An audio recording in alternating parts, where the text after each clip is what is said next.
بسم اللہ الرحمن الرحیم۔ جابیہ پہنچ کر ابو عبیدہ رضی اللہ تعالیٰ عنہ بیمار پڑے۔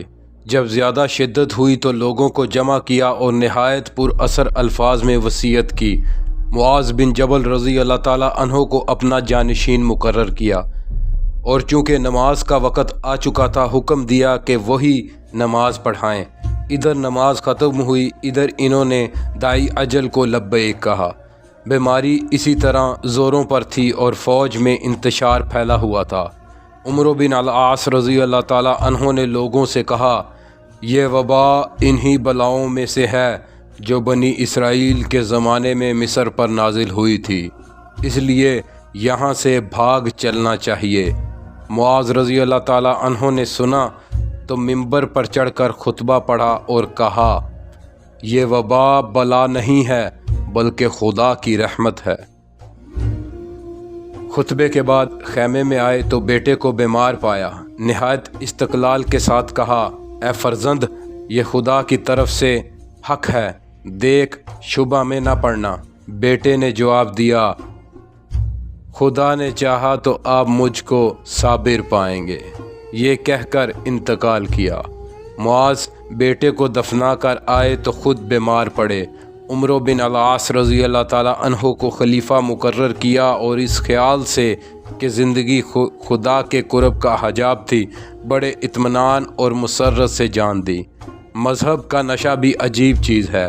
وبا کا وہ زور تھا اور ہزاروں آدمی لقمہ اجل ہوتے جاتے تھے، لیکن معاذ اس کو خدا کی رحمت سمجھا اور کسی قسم کی کوئی تدبیر نہ کی۔ لیکن عمرو بن العاص کو یہ نشہ کم تھا۔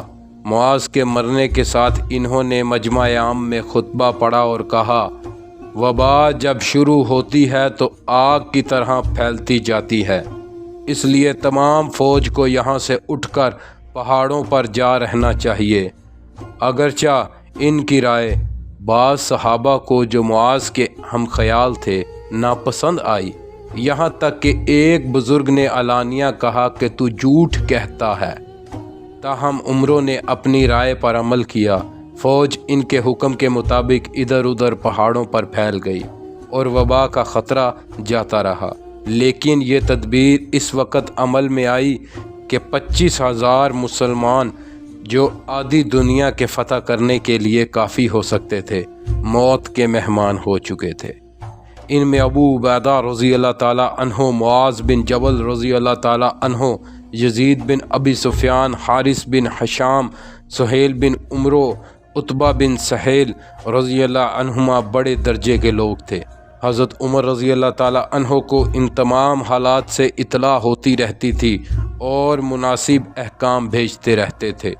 یزید بن ابی سفیان رضی اللہ تعالیٰ عنہ اور معاذ رضی اللہ تعالیٰ عنہ کے مرنے کی خبر آئی تو معاویہ رضی اللہ تعالیٰ عنہ کو دمشق کا اور شرجیل رضی اللہ تعالیٰ عنہ کو اردن کا حاکم مقرر کیا۔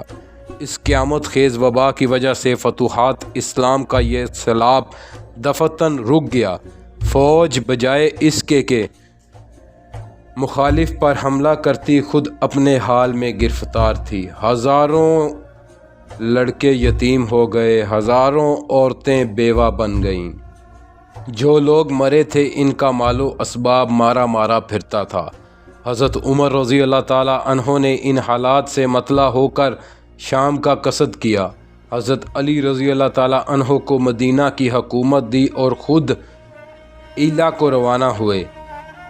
یرفع ان کا غلام اور بہت سے صحابہ رضی اللہ عنہما ساتھ تھے۔ ایلا کے قریب پہنچے تو کسی مصلحت سے اپنی سواری غلام کو دی اور خود اس کے اونٹ پر سوار ہو گئے۔ راہ میں جو لوگ دیکھتے تھے پوچھتے تھے کہ امیر المومنین کہاں ہیں؟ فرماتے، تمہارے آگے۔ اسی حیثیت سے ایلا میں آئے اور یہاں 2 روز قیام کیا۔ غازی کا کرتا جو زیب بدن تھا، کجاوے کی رگڑ کھا کھا کر پیچھے سے پھٹ گیا تھا۔ مرمت کے لیے ایلا کے پادری کے حوالے کیا۔ اس نے خود اپنے ہاتھ سے پیوند لگائے اور اس کے ساتھ ایک نیا کرتا تیار کر کے پیش کیا۔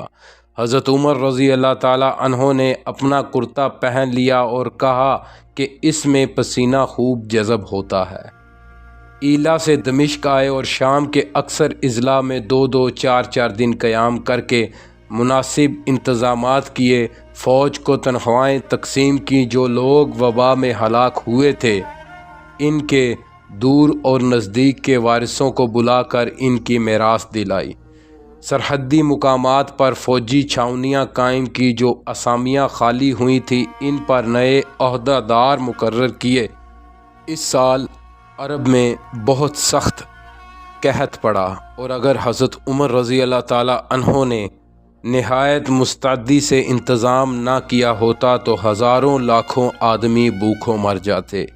اسی سال مہاجرین اور انصار اور قبائل عرب کی تنخواہیں اور روزینے مقرر کیے۔ کیساریہ یہ شہر بحر شام کے ساحل پر واقع ہے اور فلسطین کے اضلاع میں شمار کیا جاتا ہے۔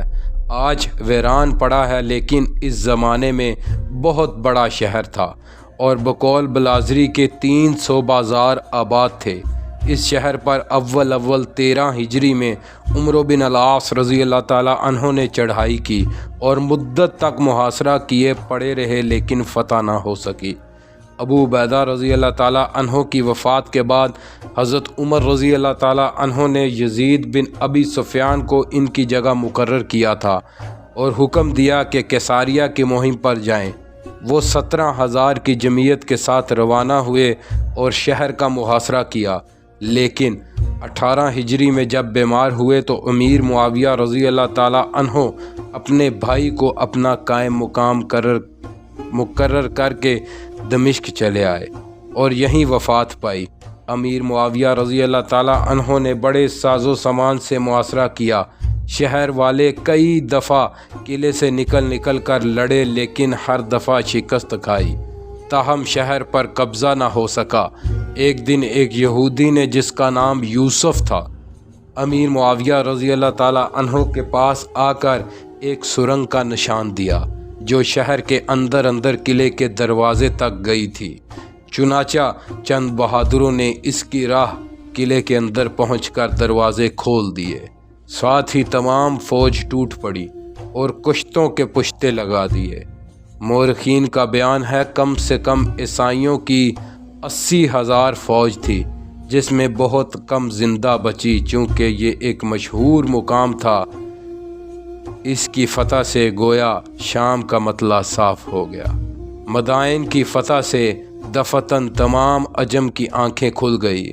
عرب کو یا تو وہ تحقیر کی نگاہ سے دیکھتے تھے یا اب ان کو عرب کے نام سے لرزہ آتا تھا۔ اس کا یہ اثر ہوا کہ ہر صوبے نے بجائے خود عرب کے مقابلے کی تیاریاں شروع کیں۔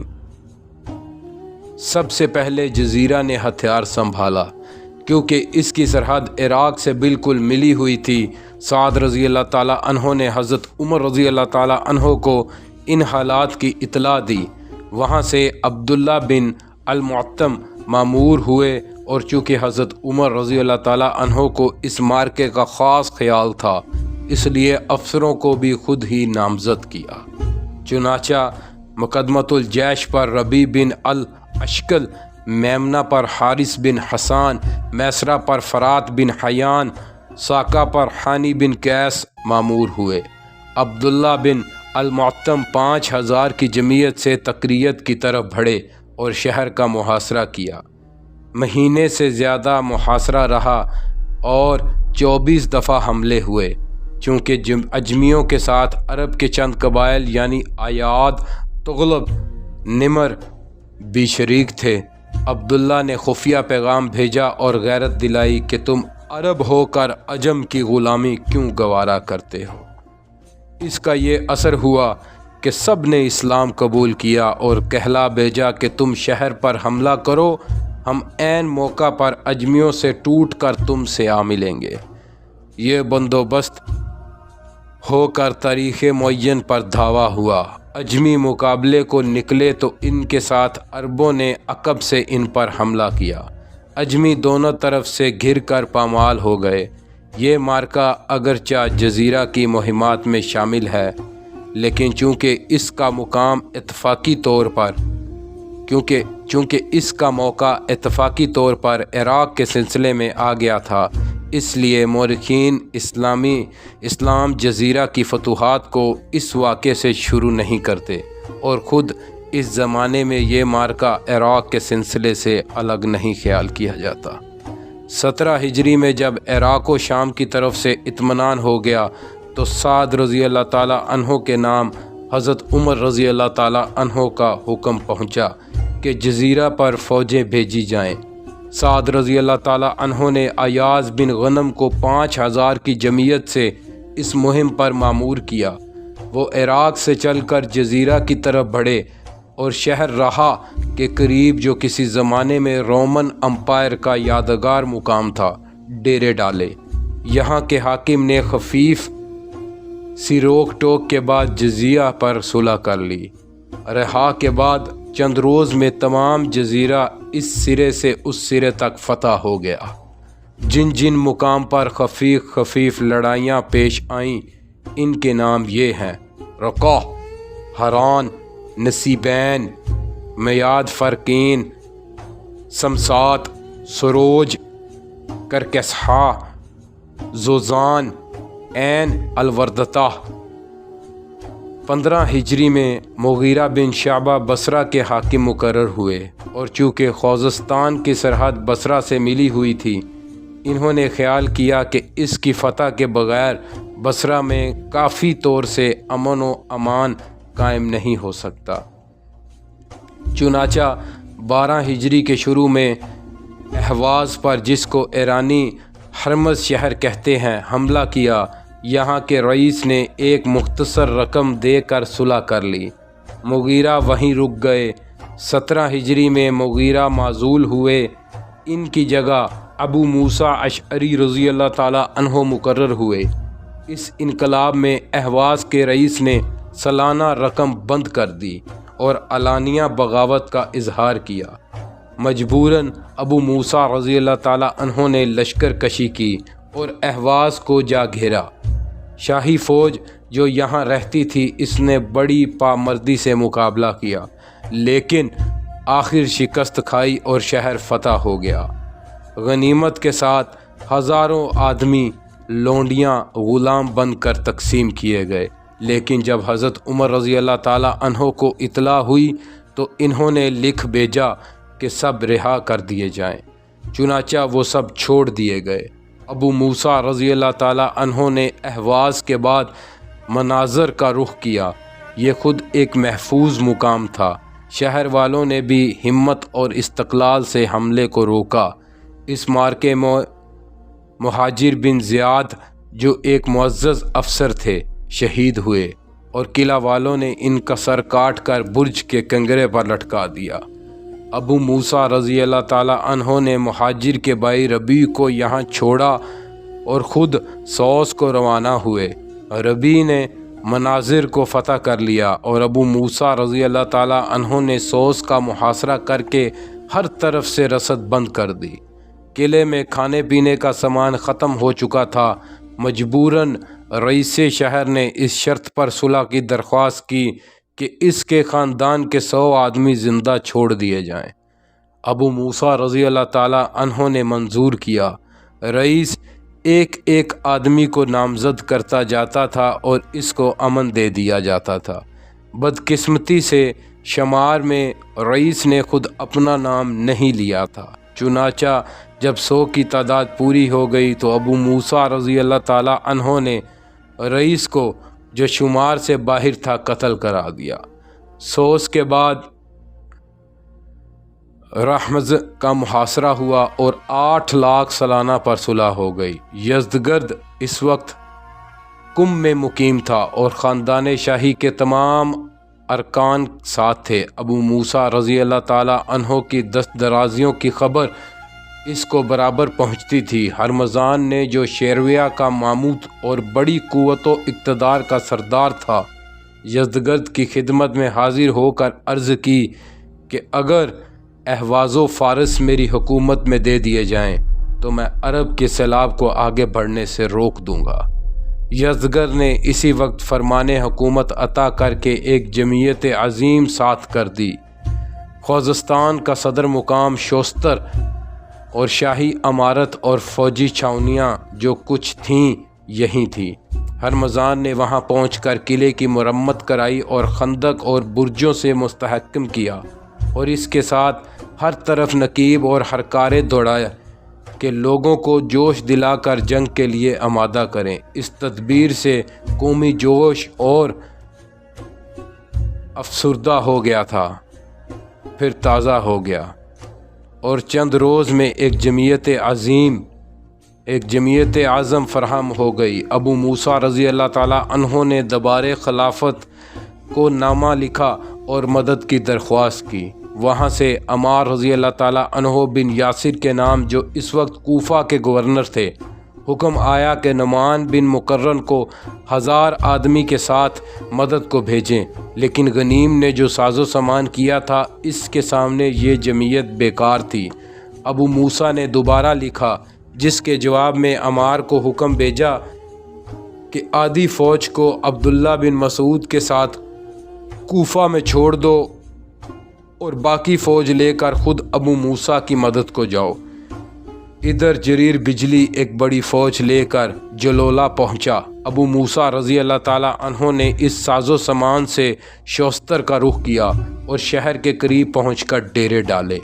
ہرمزان کثرت فوج کے بل پر خود شہر سے نکل کر حملہ آور ہوا۔ ابو موسیٰ رضی اللہ تعالیٰ عنہ نے بڑی ترتیب سے صف آرائی کی، میمنہ برا بن مالک کو دیا، میسرہ پر برا بن عازب انصاری کو مقرر کیا۔ سواروں کا رسالہ حضرت انس رضی اللہ تعالیٰ عنہ کی رکاب میں تھا۔ دونوں فوجیں خوب جی توڑ کر لڑیں۔ برا بن مالک مارتے دھاڑتے شہر پناہ کے پھاٹک تک پہنچ گئے۔ ادھر ہرمزان بن سور نے جو میمنہ کو لڑا رہا تھا بڑھ کر وار کیا، لیکن ہرمزان نے ان کا بھی کام تمام کر دیا۔ تاہم میدان مسلمانوں کے ہاتھ رہا۔ اجمی 1000 مقتول اور 600 زندہ گرفتار ہوئے۔ ہرمزان نے قلعہ بند ہو کر لڑائی جاری رکھی۔ اللہ پاک پڑھنا اور سننا قبول فرمائے۔